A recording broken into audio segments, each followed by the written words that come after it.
مسیح یسوع کے عظیم نام میں ناظرین آپ کی سلامتی ہو۔ پروگرام حتمی سچائی کے ساتھ ہمیشہ کی طرح آپ کی خدمت میں ستارہ سنیل اور محترم پاسٹر شفیق کنول صاحب حاضر خدمت ہیں۔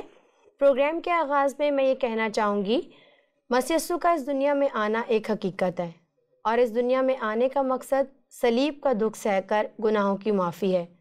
جیسا کہ آپ جانتے ہیں کہ گناہوں کی معافی خون بہائے بغیر نہیں ہو سکتی تھی، لیکن ایک افسوسناک بات یہ ہے کہ آج بھی بتیرے لوگ جو ہیں ان باتوں کو لے کر، مسیح کے صلیبی واقعات کو لے کر ان کے دلوں کے اندر شکوک پائے جاتے ہیں، ابہام پائے جاتے ہیں، اور دلوں کی سختی کا یہ عالم ہے کہ وہ سچ کھوجنے کی کوشش نہیں کرتے۔ ہمارا آج کا پروگرام انہی سوالات پر مبنی ہے، اور ناظرین کی دلچسپی کے لیے میں یہ بتاتی چلوں کہ آج کا پروگرام ایک مناظرے پر ہے جو کہ پاسٹر شفیق کنول صاحب اور محترم حکیم عمران ثاقب صاحب کے درمیان 2017 میں ہوا تھا۔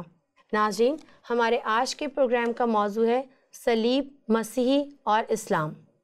تو اپنے پروگرام کا آغاز کرتے ہیں اور چلتے ہیں پاسٹر شفیق کنول صاحب کی طرف۔ پاسٹر صاحب، ہم آج کے پروگرام میں آپ کو خوش آمدید کہتے ہیں۔ شکریہ۔ اور آج کا ٹاپک تھوڑا سا مشکل بھی ہے۔ آج کا ان کا پہلا سوال جو میں آپ کے سامنے رکھنا چاہوں گی وہ ہے، اور وہ کہتے ہیں کہ واقعہ تصلیب جو ہے وہ ایک تراشیدہ کہانی ہے، اور ارمتیا کا یوسف جو ہے وہ ایک خیالی کردار ہے۔ لاجیکل جواب دیں، اور اس سلسلے میں آپ کوئی ایکسٹرا بیبلیکل ایویڈنس بھی ضرور پیش کریں ان باتوں کا۔ شکریہ۔ ہے کوئی آپ کے پاس میں کوشش کرتا ہوں۔ ٹھیک ہے۔ آپ کا سوال یہ ہے کہ اعتراض کیا گیا کہ یہ ایک تراشیدہ کہانی ہے، ارمتیا کا یوسف ایک خیالی کردار ہے، اس کا جواب چاہیے۔ بائبل کے جتنے بھی کریکٹرز ہیں، ایون جو جانوروں کے بھی کریکٹرز بیچ میں آئے ہیں، جیسے بلعام کی گدھی اور وہ مچھلی جس نے یونا کو اپنے پیٹ میں لیا اور منزل مقصود تک پہنچایا، ان میں کوئی بھی خیالی کردار نہیں ہے۔ اور ریزریکشن اور واقعہ صلیب تو ایک تاریخی حقیقت ہے جس کو جھٹلایا نہیں جا سکتا۔ میں آپ کو بتاؤں کہ یہ حقیقی واقعہ ہے، اور جیسے ہی یہ واقعہ پیش آیا چرچ قائم ہو گیا، اور جب چرچ قائم ہوا تھا پہلی صدی کے اندر، اس چرچ کے ممبر وہ لوگ تھے جو زیادہ تر اکثریت چشمدید گواہ تھے، ٹھیک ہے۔ اور 2017 بلکہ 18 ایئرس ہو گئے ہیں، ہر سال یہ ابھی تک تواتر کے ساتھ چرچ قائم ہے۔ مطلب پہلی 3 صدیاں جب چرچ کو پریشانی کا سامنا تھا، مصیبتیں تھیں، اور لوگ ان کو تنگ کر رہے تھے، قتل کر رہے تھے، چرچ پھر بھی قائم تھا۔ تو سب سے بڑی بات کہ دنیا میں چرچ قائم ہے، اور جب تک چرچ ہے یہ اس بات کا ثبوت ہے کہ صلیبی واقعہ درست ہے، کیونکہ چرچ مسیح یسوع کے جی اٹھنے کی وجہ سے قائم ہوا تھا۔ بالکل۔ تو یہ کہہ دینا کہ جی یہ تراشیدہ افسانہ ہے، یہ شاید ان کی لا علمی کا ثبوت ہے کہ ان کو تاریخ سے واقفیت نہیں۔ دوسری بات کہ چرچ ایک شخصیت کی وجہ سے قائم ہوا تھا، وہ مسیح یسوع کی ذات تھی۔ مسیح یسوع کی ذات نے لوگوں کو اتنا متاثر کیا کہ لوگ اس کے فالور بن گئے اور اس کو خدا ماننا شروع کر دیا، وہ اس کو خداوند مانتے تھے۔ مسیح یسوع نے زمینی خدمت کے دوران یہ دعویٰ کیا تھا کہ میں 3 دن کے بعد مردوں میں سے جی اٹھوں گا۔ اس وقت شاید لوگ اس بات کو ماننے کے لیے تیار نہیں تھے، لیکن جب حقیقت میں یسوع مسیح جی اٹھے تو پھر چرچ قائم ہو گیا۔ اچھا، پھر یہ شخصیت ایسی جس نے تاریخ کو بہت زیادہ متاثر کیا۔ آج تک کسی شخص نے تاریخ کو اتنا متاثر نہیں کیا جتنا مسیح یسوع نے کیا۔ تو اس وجہ سے کہ وہ ایک حقیقی واقعہ تھا۔ آپ نے کہا کہ اس کا ایکسٹرا بیبلیکل ایویڈنس بھی دے، بائبل تو بھری پڑی ہے خیر، لیکن وہ ہمارے لیے حجت ہے۔ جو غیر قوم کے لوگ ہیں شاید ان کو بائبل پڑھنا اتنا پسند نہیں ہے، انہوں نے بقول آپ کے کہ اپنا دل اتنا سخت کر لیا ہے، اس وجہ سے ان کو اس پر یقین نہیں ہے۔ پہلی صدی کا مورخ جوزیفس، جو کہ ایک یہودی تھا، اور یہودیوں سے بھی اس نے غداری کر لی تھی، رومیوں سے مل گیا تھا جوزیفس نے۔ تو بہرحال کرسچنز کا تو یہ کسی طرح بھی خیر خواہ نہیں ہو سکتا، لیکن پھر بھی اس نے جو تاریخ لکھی ہے اس کے اندر ایک واقعہ لکھا۔ ایک اس کی کتاب ہے دا اینٹیکویٹیز، اس کے اندر وہ لکھتا ہے، بڑے غور سے سنیے گا، کہ انہی دنوں میں ایک یسو نامی شخص موجود ہوا، ایک نہایت ہی ذہین آدمی تھا، اگر واقعہ اسے انسان کہنا جائز ہو تو وہ ایک ایسا شخص تھا کہ حیران کن کرشمے دکھاتا تھا اور ان لوگوں کا استاد تھا جو بخوشی سچائی کو قبول کرتے تھے۔ اس نے کئی یہودیوں اور یونانیوں کو اپنا گرویدہ بنا لیا، یہی مسیح تھا۔ اور جب نہایت بااثر یہودیوں کے ملزم کے طور پر پلاطوس کے سامنے اس کا مقدمہ چلا تو اسے صلیبی موت کی سزا سنا دی گئی۔ جو اس کے پیروکار تھے ان کی محبت میں پھر بھی کمی نہ آئی، وہ تیسرے دن مردوں میں سے زندہ ہو کر انہیں نظر آیا، کیونکہ انبیاء اکرام نے نہ صرف اس واقعہ کی بلکہ دیگر کئی باتوں کی اس کے بارے میں پیش گوئی کر رکھی تھی، اور اس کے پیروکار یعنی اس کے نام کی نسبت سے مسیحی کہلانے والے آج تک موجود ہیں۔ یہ خوبصورت ٹیسٹیمنی یہودیوں کے غدار کی اور کرسچنز کے مخالف کی، اور ساری چیزیں سے سمودھی ہیں اس میں۔ بالکل اس نے تاریخ لکھی تھی جی۔ اور بھی باتیں بتاتا ہوں۔ دوسری بات کہ ڈاکٹر گیری ہیبرمیس نے ایک کتاب لکھی ہے ورڈ آف دا ہسٹری، اس میں انہوں نے 39 ثبوت فراہم کر دیے ہیں، تاریخی ثبوت ٹھیک صلیبی واقعے کے۔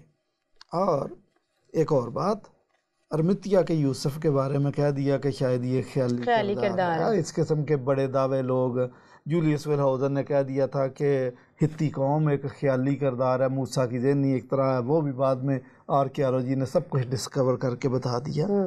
تو یہ ایک اور کتاب ہے، وہ کتاب ہے دا evidence that demands a verdict, یہ جوش میکڈاول صاحب نے لکھی۔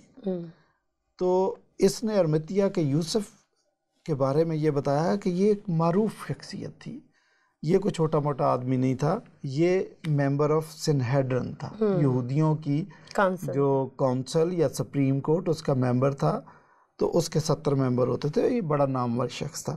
اس کے بارے میں لکھا، اور نہ صرف ارمتیا کے یوسف کے بارے میں لکھا کہ سنہیڈرن کا ممبر تھا، اور بھی معروف شخصیات کا کہانی میں ذکر ہے، ہیرودیس رومی صوبیدار، پلاطوس، یہ عام آدمی نہیں تھے۔ عام آدمیوں کا آپ نام لکھ دیں کون پوچھتا ہے، لیکن یہ ایک بہت جانی پہچانی شخصیات تھی۔ ان کے بارے میں آپ غلط انفارمیشن دے دیں اور وہ زندہ ہے اور کہانی مشہور ہو رہی ہے، اس کی پریچنگ ہو رہی ہے، تو وہ تو پکڑ لیں گے کہ آپ نے میرے بارے میں غلط بیانی کیوں کر دی، میں تو اس دن ملک سے باہر تھا، وغیرہ وغیرہ۔ تو چونکہ ان میں سے کسی نے چیلنج نہیں کیا، بلکہ یہ وہ شخصیات ہیں ان میں سے زیادہ تر جنہوں نے بعد میں مسیحی ایمان کو قبول کر لیا تھا۔ ارمتیا کا یوسف بھی کرسچن ہو گیا، اور رومی صوبیدار نے بھی کہہ دیا کہ بے شک یہ خدا کا بیٹا ہے۔ خدا کا بیٹا جب اس نے کہا تو اس کا مطلب یہی تھا۔ تو یہ کہہ دینا کہ جی یہ خیالی کردار ہے، نہیں، یہ حقیقی کردار تھے، اور اس کا مطلب صلیبی واقعات بھی درست واقعہ تھا۔ ٹھیک ہے، ٹھیک۔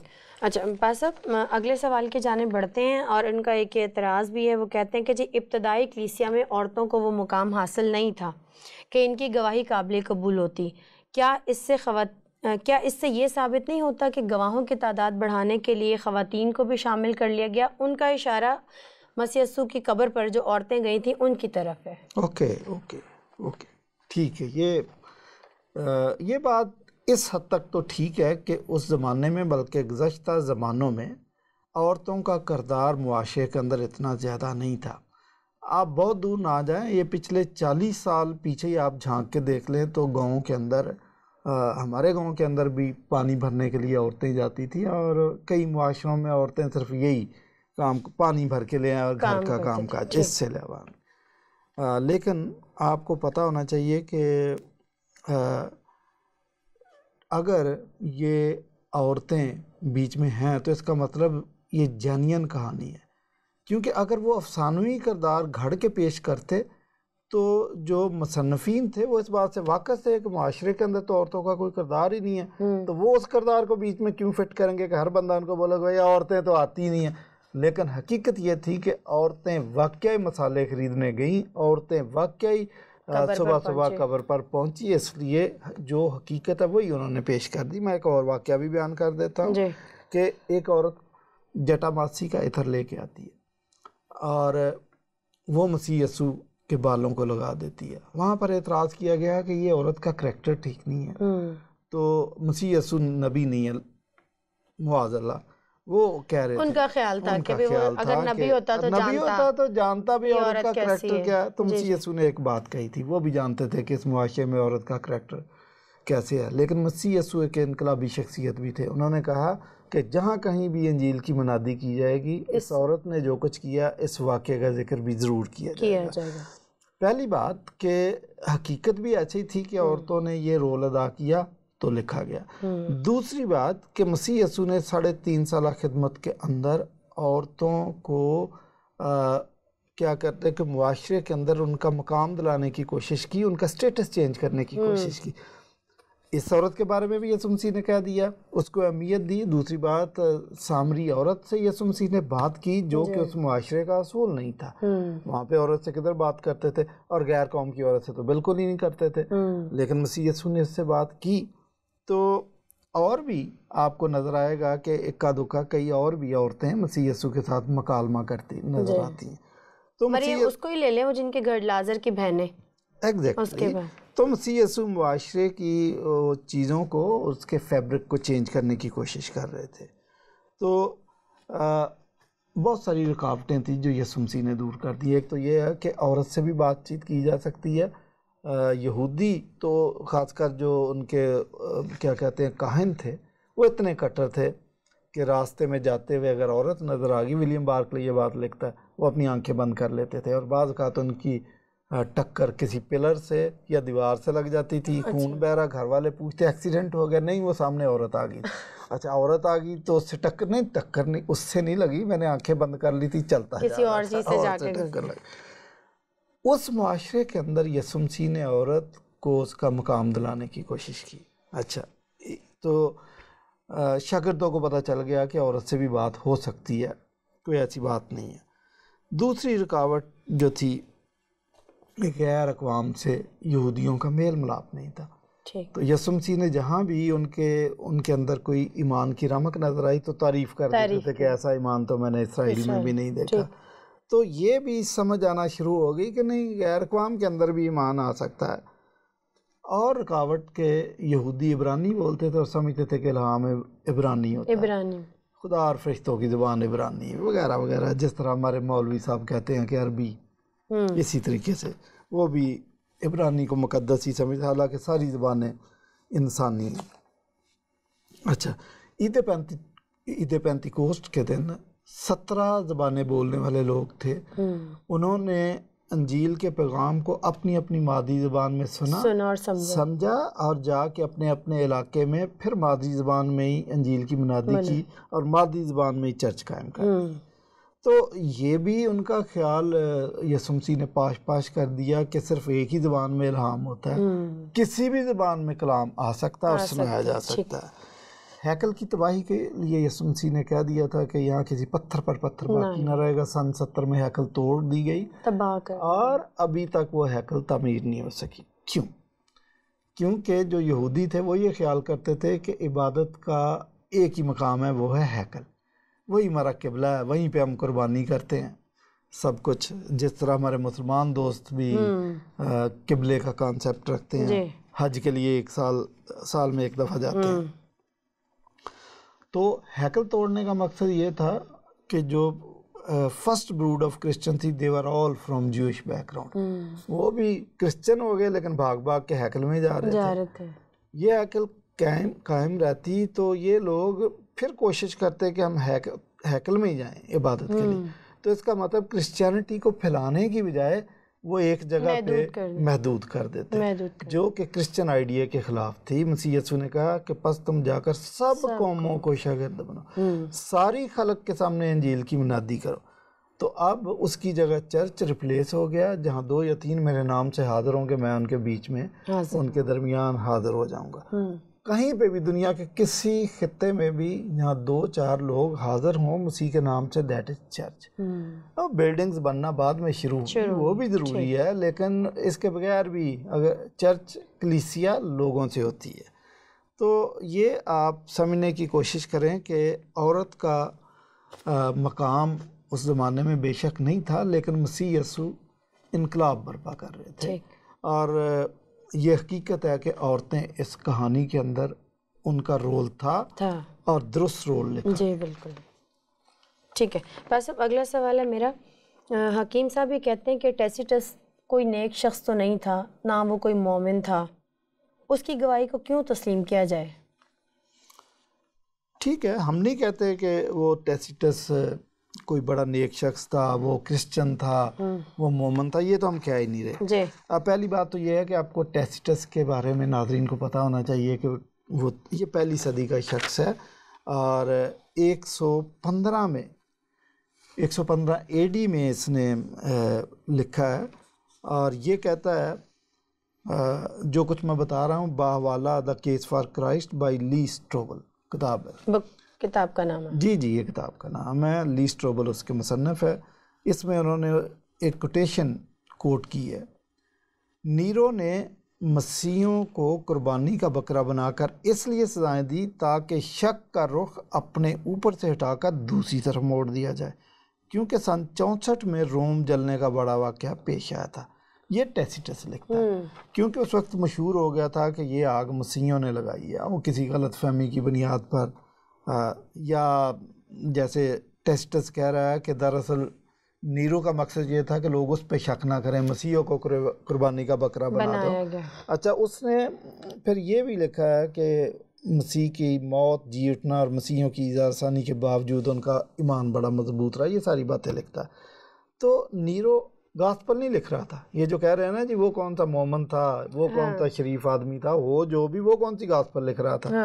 اس نے تو اپنی تاریخ لکھی، اپنا واقعہ لکھا ہے، لیکن نادانستہ طور پر وہ مسیحیوں کی اور صلیبی واقعے کی اور مسیحیت کے کیا کہتے ہیں وجود میں آنے کی کہانی کی تصدیق کر دیتا ہے وہ۔ اچھا، وہ تو رومی واقعات ایکچولی بتا رہا تھا، تو یہ اعتراض کرنا کہ جی اس کا کریکٹر ٹھیک نہیں تھا، وہ اچھا آدمی نہیں تھا، وہ کرسچن، ڈزنٹ میٹر۔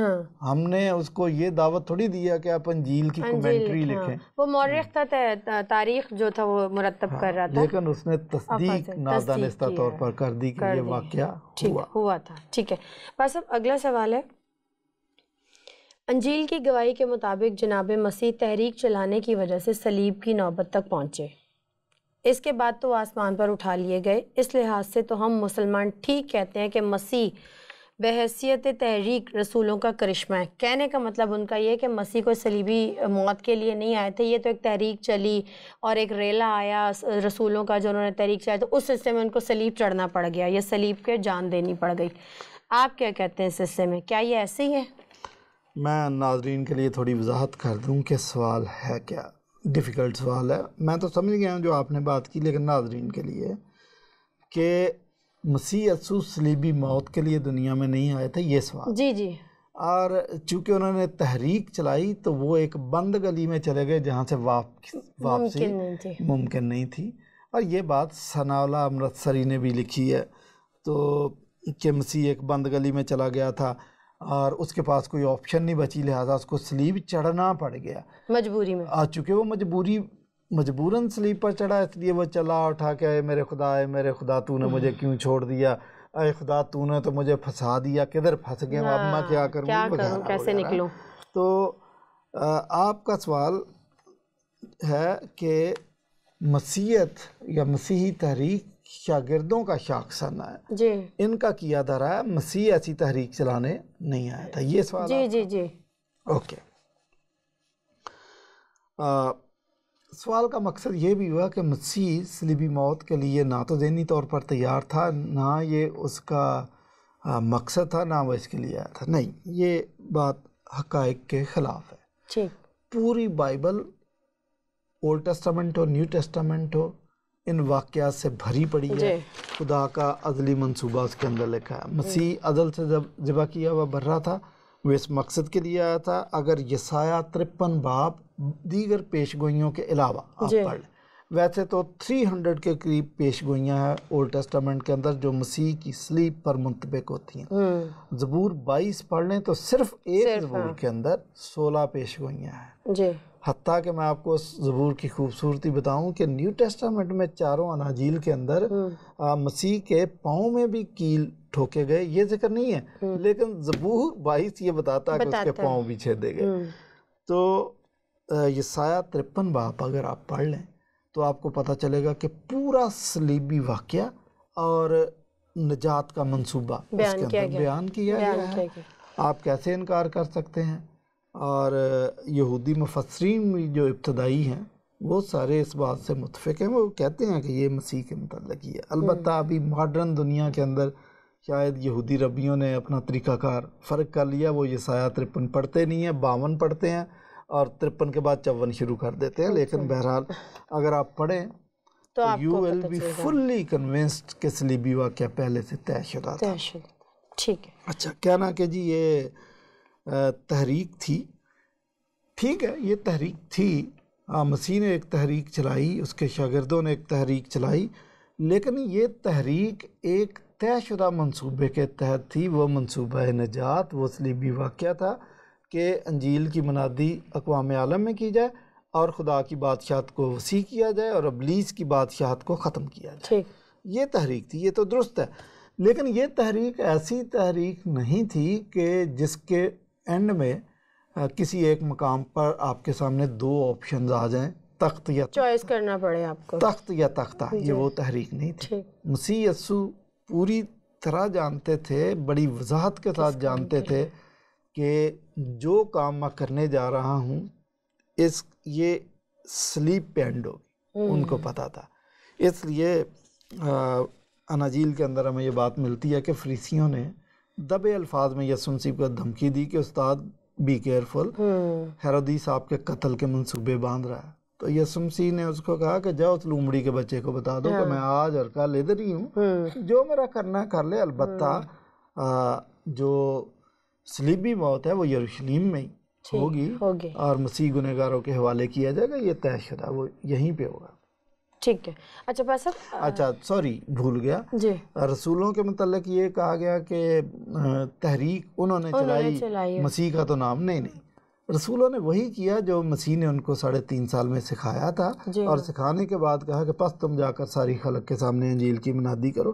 تو وہ وہی کام کر رہے تھے جس کا ان کو حکم ملا تھا، بلکہ 2000 سال سے دوسرے مسیحی بھی، دوسرے مشنری بھی یہی کام کر رہے ہیں جو مسیح نے حکم دیا تھا کہ یہ ساری باتیں جا کے ساری خلق کو بتاؤ۔ تو ایک ناکام شخص جو ہے اس کے نام سے تحریک نہیں چل سکتی۔ جیسے سوال کیا گیا کہ مسیح صلیبی موت کے لیے نہیں آتا، نہیں، وہ آیا تھا اور وہ اپنی تحریک میں کامیاب ہوا، اپنے مقصد میں کامیاب اور وہ پورا کر کے گیا، اور جب اس کا مشن کمپلیٹ ہوا تو اس نے سرے صلیب یہ بیان بھی دیا تھا کہ تمام ہوا۔ یہ بات اچھا صاحب، اگلے سوال کی جانب بڑھتے ہیں۔ یہ کہنا ہے حکیم صاحب کا کہ کئی سوشلسٹ، کئی دہریے، کئی بدھ مذہب کے ماننے والے بھی اپنے عقائد کی خاطر جان دے دیتے ہیں۔ یہ کوئی اتنی بڑی بات نہیں ہے کہ جان دے دینے سے کسی عقیدے کے درست ہونے کا ثبوت تو نہیں ملتا۔ دیکھیں آدھی بات تو ٹھیک ہے کہ دیگر عقائد رکھنے والے بھی اپنے عقیدے کی خاطر جان دے دیتے ہیں، ڈاکو اپنے ساتھیوں کی خاطر جان دے دیتے ہیں، محبت کرنے والے اپنے محبوب کی خاطر جان دے دیتے ہیں، یہاں تک تو ٹھیک ہے۔ لیکن مسیحی عقیدے کے بارے میں آپ کو سمجھنا ہے کہ یہ عقیدہ کیا ہے۔ ان لوگوں نے مسیحیت کی خاطر خوشی سے جان دی ہے اور دانستہ جان دیا کہ جان جاتی ہے تو جائے لیکن ایمان نہ جائے۔ جنہوں نے مسیحی عقیدے کو درست جانا اور یہ دیکھا کہ مسیح نے جو کچھ کہا تھا وہ درست کہا تھا، اور کہا تھا کہ میں مر جاؤں گا، کفارے کے لیے مروں گا اور تیسرے دن مردوں میں سے جی اٹھوں گا، اس کے کفارے پر بھی ایمان رکھتے ہیں، اور یہ بھی جانتے ہیں کہ نظریہ قیامت درست ہے۔ زبانی جمع خرچ نہیں ہے کہ جی ہمارا قیامت پر ایمان ہے، جس طرح بعض لوگ کہہ دیتے ہیں۔ کرسچن اگر جان دیتا ہے اور کہتا ہے کہ میرا قیامت پر ایمان ہے تو وہ یہ جانتا ہے کہ جس طرح مسیح مردوں میں سے جی اٹھا تھا ہم بھی جی اٹھیں گے، اور نہ صرف جی اٹھیں گے، خدا کے ساتھ رہیں گے اور عبدالآباد بادشاہی کریں گے۔ یہ سٹیٹس ہر قوم کے شخص کو نہیں ہے۔ اب ایک شخص غلط فہمی میں جان دیتا ہے، ایک جھوٹ کی خاطر جان دیتا ہے اور اتفاقیہ جان دیتا ہے، اس کے جان دینے میں اور ایک مسیحی کے سوچ سمجھ کر جامع شہادت نوش کرنے میں بڑا فرق ہے. اس لیے 4.5 کروڑ مسیحی آج تک شہید ہو چکے ہیں. اور یہ بھی یاد رکھیں کہ یہ جو مسیحیت میں شہید ہوتے ہیں، شہید کا جو خون ہے وہ کلیسیا کا بیج ہے. ہاں، کہ اگر لوگ کوشش کرتے ہیں کہ ان کو ختم کرے تو ختم نہیں کر سکتے. بائبل یہ بھی کہتی ہے، ہمیں حکم یہ ہے کہ جان دینے تک وفادار ہے تو میں تجھے زندگی کا تاج دوں گا.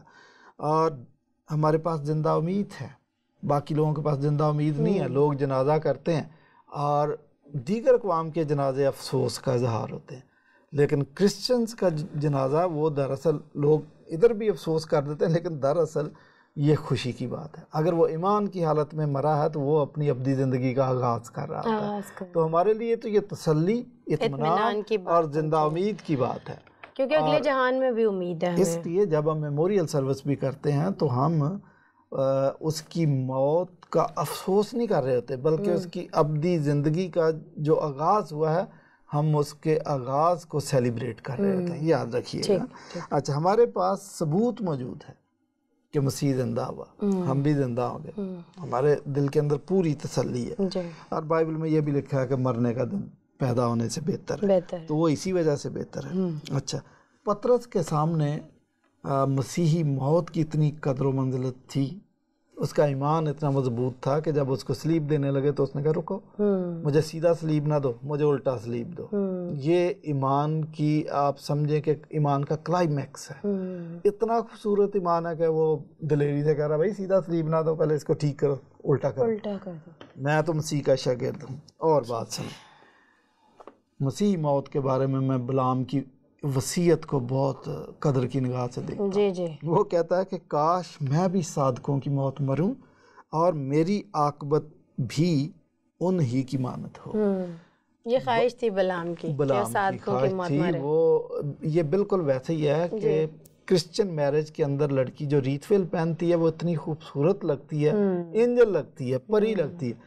تو اب کئی اقوام نے اس کو فالو کرتے ہوئے یہ کام شروع کر دیا کہ ہم بھی شادی کریں اور وائٹ لباس اسی طریقے سے جس طرح کرسچن دلہن تیار ہوتی ہم بھی اسی طرح تیار. بلام کہتا ہے کہ جس طرح کرسچن مرتے ہیں، جیسے ایمان کے ساتھ کرسچن مرتے ہیں کہ صادقوں کی موت خدا کی نظر میں گراں قدر ہے، تو وہ کہتا ہے کاش میں بھی ان کی موت مروں.